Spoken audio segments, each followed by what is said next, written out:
એક થાળીની અંદર, એક રસોડાની અંદર, એક જાજમની માથે, એક જગ્યાએ પંગત પાડીને આજે તમે ખાઈ પી રહ્યા છો ને વિવેકથી, એ એક મોટી વાત છે. અને તમે ખાતા પણ શીખ્યા છો આગળ. બાકી તો આપણે પાચને પણ કરવું પડશે. ગાવામાં બહુ મજા પડી, પણ ગાયેલું સમજ્યા નહીં, ઈ ગાવામાં ધૂળ પડી. ગાધું મેં ખૂબ ગાધું, ઈ ખાવામાં બહુ મજા પડી, પણ એનું પાચન ન થયું તો ઈ ખાવામાં ધૂળ પડી. એટલે હંમેશા આપણે જે પાચન કરવું છે અહીં ગણાવીને, આ પચાવવું છે, આ રોટલો પચાવવો છે, એ રોટલો પચાવવો હોય ને એટલે 100% પાચન કરવું જોઈએ. અને અમારે આ પેઢીનું હિત થાય, ભલું થાય. આ રોટલો ખાઈને જે કરવું આપણે પાણી પીધું છે ને અહીં આવીને, અને અનવરો થયો છે, એ પેઢી માટે પ્રાર્થના થાય, હિત થાય, આ પરિવારનું હિત થાય, ભલું થાય, એના માટે આ ચોવીસીઓ છે. અને ચોવીસીઓના ઘણા શબ્દો છે, આમ શોધવા જોતો તમે, અને કેટલા ફાયદા છે પાછા આમાં હિત છે, ભલું છે. પાછું એવું નથી કે વપરાઈ જાય છે, ખર્ચાઈ જાય છે. અરે ખૂટ એ તો ભગવાન આપે ને સાહેબ, તો ઘણા થોડું થાય. બાકી એ દાન તે ન ખૂટે, અન્ન ખૂટે, ધન દુરાચાર છે, પાપ કર્મ કરવાથી ધન ખૂટે. બાકી સારે માર્ગે ધન વાપરવાથી સમાજના અડવરામાં, સમાજની સેવામાં, અને કોઈ શિક્ષણમાં, જ્ઞાનમાં, ભજનમાં, અને આમાં અમુક વાપરો એમ વધે છે. બાપુ જ્ઞાન બીજાને આપવાથી વધે છે. આપણા આ 5 દાન મહાન છે આ જગતની અંદર. એમાં પ્રથમ નંબરે જ્ઞાન દાન આવે, બીજા નંબરે સદબોધ દાન આવે, ત્રીજા નંબરે વિદ્યાદાન આવે, અને ચોથા નંબરે અન્નદાન આવે, અને 5મા નંબરે કન્યાદાન આવે. આ 5 દાન મોટા જગતમાં, એના આગળ હીરા, હાથી, માણેક, ઘોડા હેઠા એવા આ 5 દાન મહાન છે. એટલે એ 5 દાન આલવા માટે એમાં પણ મહાનતા મળવી છે.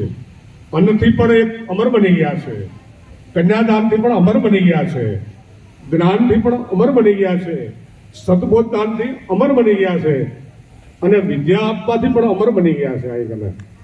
એટલે આ વાપરો એમ વધે છે. આ ખૂટે નહીં, ન ખૂટે. એ તો આપણી ભાવના હોય ને તો ખૂટે બધું, બાકી કાંઈ ન ઘટે. એટલે સારે માર્ગે વાપરવાથી ન ખૂટે, ન ખૂટે સાહેબ, ન ખૂટે. પણ મોજ શોખથી ખૂટે, દુરાચાર से ખૂટે, પાપ से ખૂટે. તો ધન તો ગમે ના પાસે હોય, પાપી કે ધન પાસ.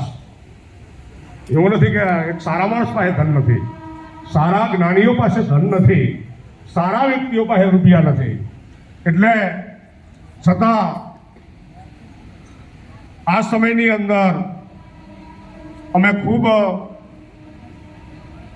અમે તમારા જ દારોડ છીએ. એટલે અમે તમારા ઉપર તો આ પ્રજાપતિનું કલ્યાણ ઈચ્છું.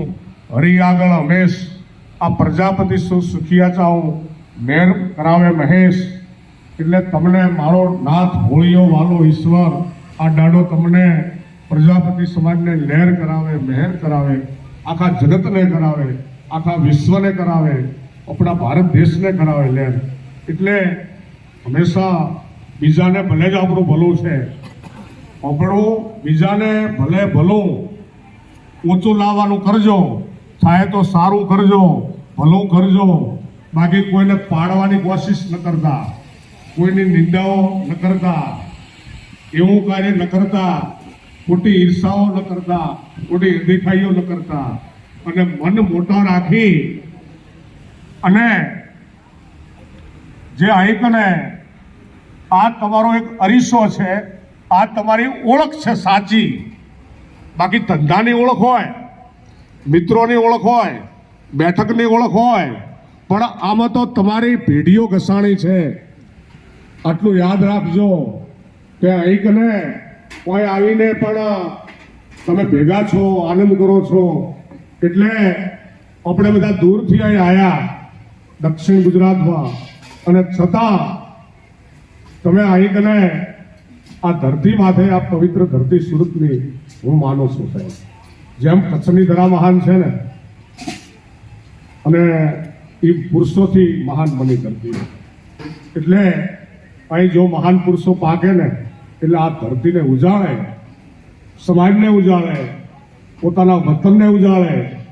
અમુક સંતાનો, દીકરાઓ એ દૂરથી એને વંદન કરાય, નમસ્કાર કરાય કે જે લોકો કંઈક કરી ચૂકે છે, કંઈ ભજન થઈ રહ્યા છે, એમને પણ વંદન છે, નમસ્કાર છે. અહીં કને અમારા આ રતનભાઈ જેવા આજ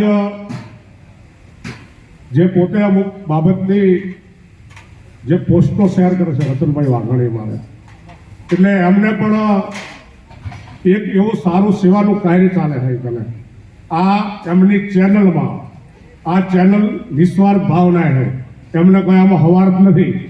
આ એક ચેનલ એવી છે રતનભાઈ વાઘાણીની, એ નિસ્વાર્થ ભાવનાએ આ પોતે ચેનલ ચલાવી રહ્યા છે સમાજની સેવાએ. અને એની અંદર જે સબળ વ્યક્તિઓ છે, શક્તિશાળી વ્યક્તિઓ છે, એમને કાંઈક કૃપા હશે, અને એમાં જે સેવાની પ્રવૃત્તિઓ કરી રહ્યા છે ને એ સારી કરી રહ્યા છે. એમાં એટલો બધો તમે ઉપયોગ કરો છો, સારો ઉપયોગ કરો રતનભાઈ, સારી પોસ્ટો મૂકો છો. કેમ કે આ જ સાચો સપોર્ટ છે તમારો.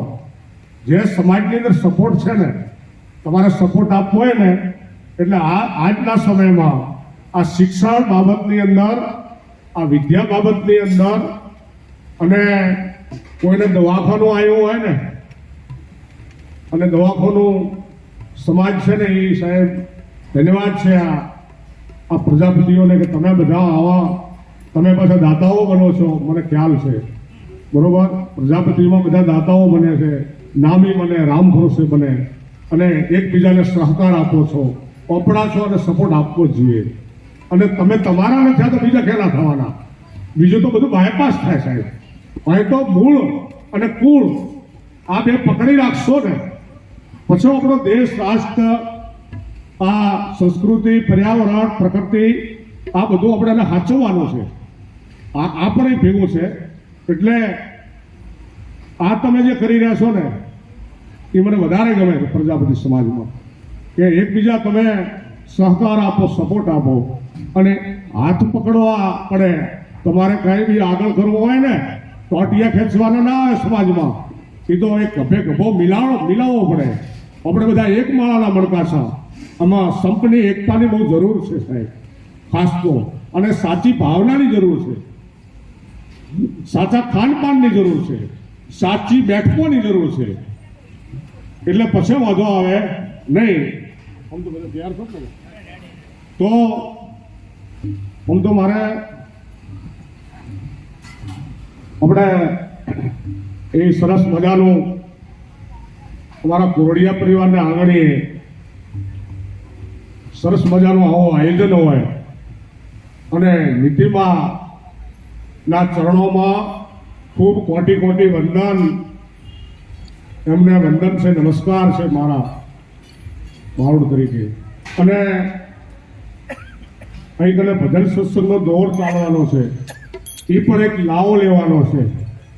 એટલે આપણે શાંતિથી આ ભજનની વાણી શું કહે છે, શું કહેવા માગે છે, અને જે વર્તવું છે ને સાહેબ, એ મોટી વાત છે. આ જ્ઞાન ને ભજન ને બધું બરોબર છે, ચાલે છે, પણ જીવનમાં કેટલું ઉતાર્યું, કેટલું પાછળ કર્યું, કેટલું વર્તન કર્યું, અને ભાર પડે ને તાર ખબર પડે, માથે આવી પડે ને તાર ખબર પડે. એટલે જે કરો તો ખબર પડે, ન કરો તો કાંઈ ન પડે. વાતો હાથે કાંઈ મળતું નથી સાહેબ. ભજન સત્સંગ હોય ગમે બાકી જિંદગી કરો રહ્યા, પણ જીવનમાં જેટલું તમે પાલન થાય, જેટલું વર્તન થાય, વર્તન છે એ સાચું છે, આ બોલવું છે ને એ કાચો છે સાહેબ, અને બોલ્યા પણ વર્તું આ વચન વિવેકી જેનર પાનબાઈ એને બ્રહ્માદિક લાગે પાય. એટલે આ મુખથી જે બોલાય છે તો પહેલો તો મારે તો વર્તવું જોઈએ ને. એટલે હંમેશા વર્તન છે એ સાચું, બાકી બોલવાથી કોઈ મતલબ નથી હોતો. જય માતાજી, તથાસ્તુ. જય.